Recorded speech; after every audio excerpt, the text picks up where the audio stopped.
Hello and welcome to the Idaho Reports podcast. I'm Logan Finney. Idaho is unique in many ways across the country, but one particular area of policy that the state has struggled with over the last 50 years is civil commitments for people who are mentally ill to the point where they are potentially dangerous to themselves and others. Reporter Audrey Dutton with ProPublica published a story this week about Idaho's process for civil commitments for people who are deemed dangerously mentally ill, and she's here to talk to me about that story this week. Audrey, thanks for joining us. Thanks so much for having me. So this is a fantastic, very well reported, very long story that you published in ProPublica. Can you just, to get us started here, what is Idaho's process for these civil commitments and how is it unique compared to the rest of the country? So pretty much every state has a civil commitment process. In Idaho, there's one subset of civil commitments that can end up in the program that I wrote about, and that's people who have been deemed dangerously mentally ill. And it takes a court process to have that designation. But Idaho's law says that if you are civilly committed and dangerously mentally ill, that you are placed essentially in a program that's housed in the Idaho Department of Correction. So you go to a prison facility. And these are people who specifically have not been charged with a crime. These are people who are just suffering from a mental health issue. Correct. So they haven't been charged with a crime or convicted of a crime. It's about a half dozen people a year fall under this category. And so what is unique about this category of people with mental illnesses? What is preventing these people from being placed somewhere like the facility in Orofino or State Hospital South in Blackfoot? Right. So in these cases, these are people whose illness can prompt them to become violent, or they're violent in reaction to their illness. So for example, they might have a specific delusion that makes them think that people are trying to infect them with something, or trying to insert a chip in them, or that they're aliens who must be destroyed. Some kind of delusion that causes them to react violently when, for example, a phlebotomist comes in or someone comes in to give them an injection at these hospitals. So in general, that's how you might see someone end up in this program. The way that Idaho is unique is that we house these folks in a prison cell. So we are one of only two states that does this, the other state being New Hampshire. And New Hampshire has broken ground and is now building their own secure mental health facility so that they can phase out putting these folks in prison. Is that what the majority of other states do? Do they have a separate standalone facility for these type of commitments? Sure. If you've ever heard of a forensic hospital, that's commonly what it's called. And so why does Idaho not have a facility like this? You get into it in the story, so I'll give you the opportunity to talk about it. Golly, it's been decades of efforts to get something like this built. There have been many attempts. Often what ends up happening, going back to the 1970s, is that what's currently happening is presented as temporary, while the state works on a more permanent solution to help these people be housed in a facility where they are getting the kind of care they need in the kind of setting and with the kind of staffing that they need. So there have been efforts in the mid-2000s, early 2010s, and then just again this last legislative session, the governor had proposed funding for a secure forensic mental health facility. That didn't seem to go anywhere, though, did it? It did not. The Joint Finance Appropriations Committee decided not to take it up.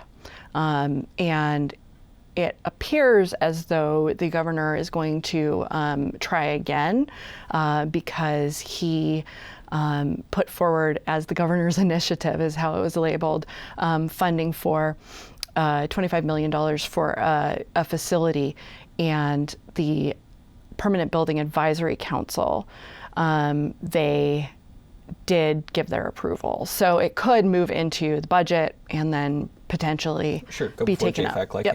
any other sort of budget measure. So in the interim, since the early 70s, in this short window where this has been an issue, folks are being placed in this particular part of Idaho's prison system. You visited this facility and spoke with at least one of these inmates. Is that right? Right, and he was a patient, not an inmate. Thank you for that. So yes, and I just talked with him through his door. I mean, they're steel doors with a small glass window, or I don't even know if it's glass or if it's plexiglass, but these are small cells. They are the size of a parking space. Okay, they have a bed, or in one case, kind of a concrete slab on the floor, a toilet, a sink that's attached to the wall. They have a small window looking out onto the prison yard, and that's about it. So one of the things that is interesting about this unit is the corrections officers who serve as security for the unit. They work for IDOK, for Idaho Department of Correction, and they kind of self-select. They opt in to being on this team. And a lot of them that I talked with, they have family members with mental illness, or they've had experience in their lives with dealing with patients who are kind of like this. The one social worker who I quote in the story, she had no experience with this population, and she became so passionate about it after starting as a psych tech in the unit that she went back to school and got a master's degree in social work so that she could kind of specialize in their care. So it's kind of unique in that way in terms of the staffing, but it is a prison, and there's no doubt about it when you go in there that it is a prison facility. It's designed for incarceration. Sure. Like we've said, these are patients, not inmates, but they are literally being held in a prison. It seems like there may be some civil rights issues there. Right. So what's interesting is when I was first starting on this project, this story, I went down to the statehouse to find out what the history was of this law.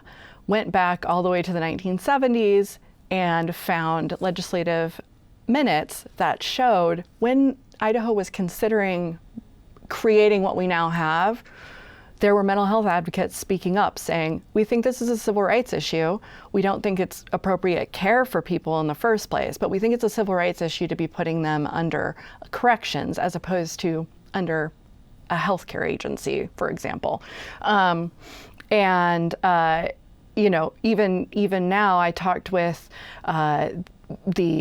an attorney who specializes in civil rights in prison with the ACLU, and he called this beyond shocking. And he essentially said, Idaho would be wise to find a replacement for this, to build a replacement for this before it gets sued, because it's that concerning. I talked with another attorney who specializes in mental health, civil rights, and she said it could be potentially an ADA violation, Americans with Disabilities Act violation, because it is segregating people with a mental health disability and treating them differently. Whole bundle of issues there.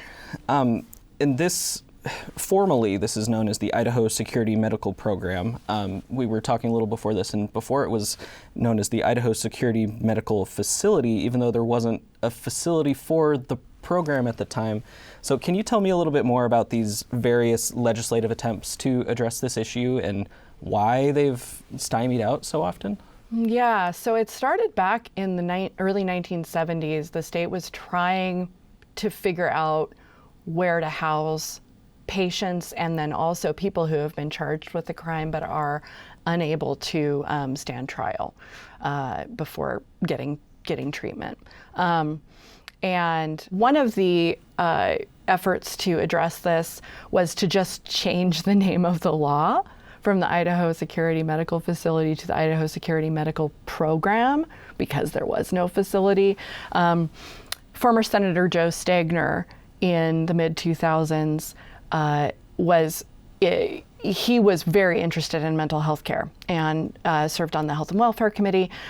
He thought that was not adequate. He wanted to build a facility, and he got considerable buy-in for that plan. He eventually, Governor Otter put in his state of the state that he was going to fund this facility, and it was going to be quite large. And the way that Joe Stegner remembers it is the facility was going to be out of sight of the prison even. It would be on state land, but it would be kind of near where the correction facility is now on Pleasant Valley Road. The complex out south of Boise. Right, but it wouldn't be in sight of it. He wanted to make it clear that this is not an incarceration, you are not being punished. And that was in 2008. So, of course, 2008 was not very friendly to finance. Folks might be familiar with the sure. In general. So I talked with Governor Otter, and he said that, at first when they were attempting to build this facility, and there was an appropriation for it, there was a bonding authority. He said there were some arguments about where to put it, and that when those kind of disputes got settled, we were in the middle of a financial crisis, and he said we just didn't have enough meat on our ribs to be able to pay for this. And that seems to be what has happened a lot. Every time there's been kind of an effort to get something built, it ends up not being the priority.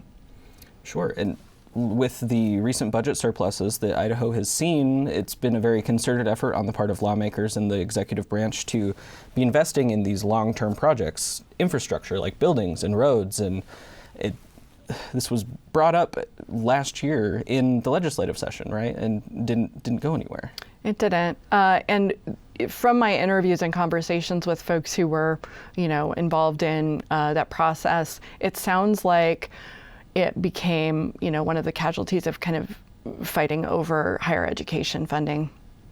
Yeah, there's only so many bills you can run in a legislative session. True, yeah. And so in the interceding time, while folks are under the care of IDOK, right? They're under the corrections umbrella, not the health and welfare umbrella. Is this unit somewhat a standalone unit within the prison system, or are they regularly interacting with people who have been charged with a crime and in the prison system? What sort of internal barriers are there in this program? That's a great question. Some of the barriers are physical and some of them are imaginary, because the unit itself is within a 3-unit kind of block of the prison. The other 2 units are exclusively inmates. So these are people who have been convicted, but they also have mental health issues and they need that level of care. The unit that we're talking about now has people who've been civilly committed and deemed dangerously mentally ill, as well as some people who have been charged with a crime but are not able to stand trial because Idaho does not have what's called an insanity defense. So those folks need to have treatment before they can even stand trial because they may not even understand the charges against them. Sure, restoring someone to competency so that they're aware of what they're being charged with and what the possible consequences are. Right, so that's usually a handful of the folks who are in this unit. And then you may also have the occasional inmate who needs that very, very highly secure level of care. Talking of just the civilly committed population, how many people are we talking about here in a given year? What's the rough number? About half a dozen. It varies, but half a dozen is roughly for the past several years what we've seen. So there is one possibly clear pathway to address this. Lawmakers could pony up the money and start building a facility. Are there any additional policy changes that would be recommended to kind of stave off the liability that the state is currently, there's risk that the state could be sued over these civil rights issues. Are there additional policy changes aside from just building a building that could help address this? I don't know of any. When I've talked with people, the only thing that has come up, and this has kind of been a reason for stalling the construction of a facility before, is that Idaho needs to invest better in community mental health care so that people don't get to the crisis point in the first place, so they don't end up in psychosis. So the Beslan Center, for example, I talked with their legal director, and she said, building a facility isn't exactly what we need. We need community-based care to make sure that people stay well. Of course, that takes a lot more financial commitment. Certainly, and the state has been doing some things moving that direction with things like the Idaho Behavioral Health Council and associated investments in the last couple years. Yeah, and the behavioral health crisis centers also. Those have been a big push. All right. Well, Audrey Dutton with ProPublica, thank you so much for your reporting and for coming on the show to talk about it. Thanks so much. It's great.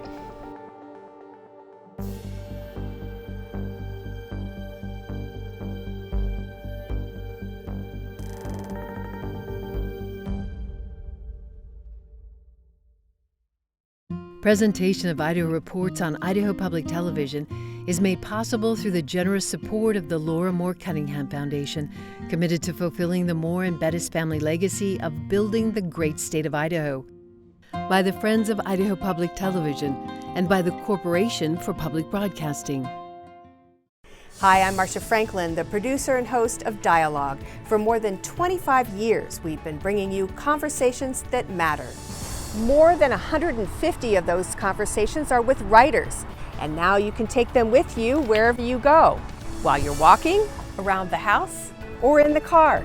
Just search for Dialogue with Marcia Franklin on Apple Podcasts and other podcast platforms, and remember to subscribe so that new shows download automatically. Enjoy.